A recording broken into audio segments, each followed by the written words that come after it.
I just want to say congrats on your 47-7 win. And how did you prepare for this being rivalry weekend? You know, we just focused on ourselves and worked hard to kind of grow as a program. Our focus wasn't necessarily on Poly. It was what can we do to get 48 minutes and play consistent football like we knew we were capable of. We've got a special group of kids. They're doing great things for us, and we were able to put it all together tonight and get out on top. It was a fun night for the kids.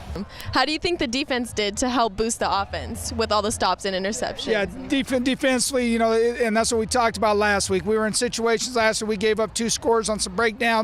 This week, I don't know if we had a breakdown. These kids played lights out ball. They were able to get some takeaways for us, get the ball back in the offense. And then offensively, we didn't put them in bad positions. They were able to have good positions and really limit what their offensive play callers could do.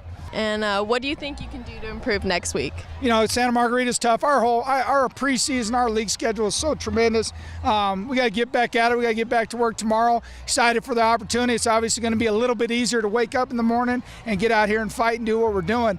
Before I get out of here, Sam, I'd like to say congratulations to Ashley. She went to ECU last week and got to enjoy her first college trip and hopefully an opportunity to go back there for softball. Thank you so much.